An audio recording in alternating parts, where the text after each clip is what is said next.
नमस्कार मेरे प्यारे भाइयों और बहनों, आप सभी का जिंदगी की पाठशाला चैनल पर स्वागत है। दोस्तों, आज का यह वीडियो आप सभी के लिए बहुत ही स्पेशल और लाइफ चेंजिंग साबित होने वाला है, इसीलिए इस लाइफ चेंजिंग वीडियो को अंत तक जरूर देखें। दोस्तों, आपको लगता है कि आपकी किस्मत खराब है, तो आज मैं आपके साथ जो मोटिवेशनल स्टोरी शेयर करने वाला हूँ वो सिर्फ आपके लिए ही है। इसे अंत तक ध्यान से जरूर देखें। तो बिना समय गवाए चलिए कहानी को शुरू करते हैं। एक जंगल में एक महात्मा रहते थे। महात्मा की खासियत यह थी कि वे किसी का भी भविष्य बता सकते थे। बड़े बड़े राजा उन्हें मानते थे और उनके बताए हुए मार्ग पर चलते थे। जंगल के बीचों बीच से एक नदी गुजरती थी और उन महात्मा की कुटिया उस नदी के किनारे पर थी। नदी के दोनों तरफ दो अलग शक्तिशाली राजाओं के साम्राज्य थे। दोनों ही राजा उस महात्मा को बहुत मानते थे। वे दोनों जब भी कोई बड़ा कार्य करते थे तो उन महात्मा से सलाह लेने के लिए अवश्य आते थे। एक दिन इन दोनों राजाओं में किसी बात पर कहासुनी हो गई। बात इतनी बढ़ गई कि नौबत युद्ध पर आ गई। युद्ध की तारीख और समय ये दोनों तय कर दिया गया। पर जैसा कि दोनों राजाओं का नियम था कि जब भी कोई बड़ा कार्य करते तो वे दोनों उस महात्मा जी की सलाह जरूर लेते हैं। इसीलिए पहला राजा उन महात्मा के पास आता है और उनसे पूछता है कि महात्मा जी, मैंने पड़ोस के राजा के साथ युद्ध करने का निश्चय किया है और इसीलिए यह जानना चाहता हूँ कि युद्ध का परिणाम किसके पक्ष में होगा। वे महात्मा कहते हैं कि यदि तुमने युद्ध किया तो तुम्हारी हार निश्चित है। फिर वो राजा महात्मा जी से पूछता है कि क्या जीतने का कोई भी उपाय नहीं है। वे महात्मा कहते हैं कि यदि युद्ध किया तो हार निश्चित है। फिर वह राजा कहते हैं कि तलवार म्यान से निकल चुकी है, अब युद्ध टलेगा तो नहीं, जो होगा देखा जाएगा। फिर वो राजा उसी समय वहां से चला जाता है और अपने सेना से जी तोड़ मेहनत करने के लिए कहता है। सभी सैनिक राजा की आज्ञा मानकर जी तोड़ मेहनत करने के लिए लग जाते हैं। दिन दूसरा राजा उन महात्मा के पास आ जाता है और उनसे पूछता है कि महात्मा जी, मैं पड़ोस से राजा के साथ युद्ध करने के लिए जा रहा हूँ, इसीलिए मैं इस युद्ध का परिणाम जानना चाहता हूँ कि युद्ध किसके पक्ष में रहेगा।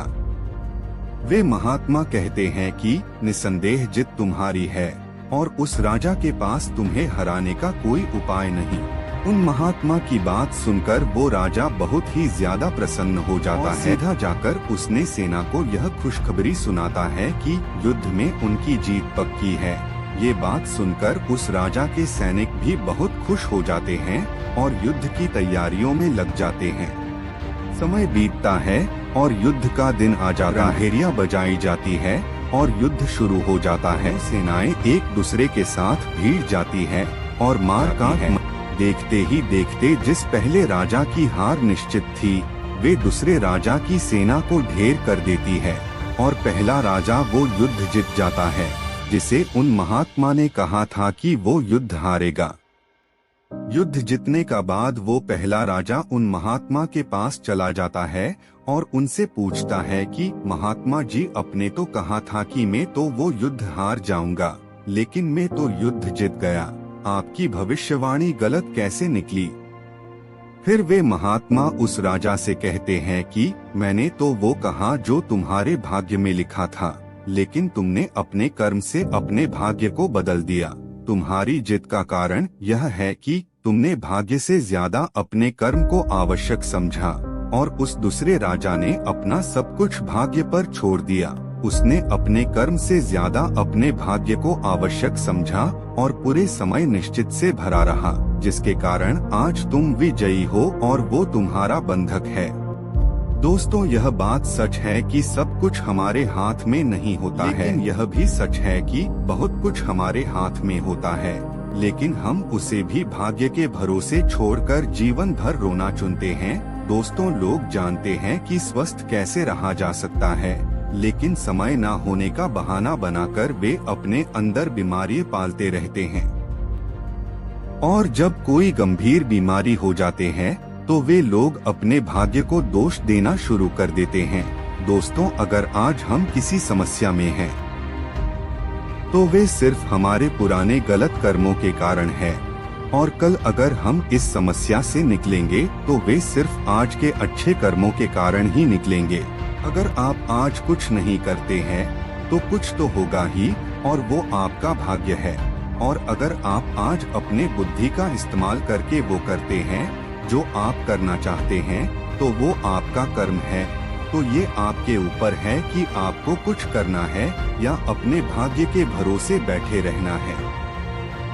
दोस्तों, यह प्रश्न आवश्यक नहीं है कि भाग्य पहले से लिखा हुआ है या नहीं, बल्कि आवश्यक सवाल यह है कि क्या हम उन चीजों को भी भाग्य के भरोसे छोड़ रहे हैं जिन्हें हम बदल सकते हैं। दोस्तों, आज की कहानी आपको कैसी लगी? कृपया मुझे नीचे कमेंट करके जरूर बताएं, और अगर आपको यह कहानी पसंद आई होगी तो अपने दोस्तों के साथ इसे अवश्य शेयर कीजिए, ताकि और लोगों को भी यह कहानी देखने को मिल सके। धन्यवाद।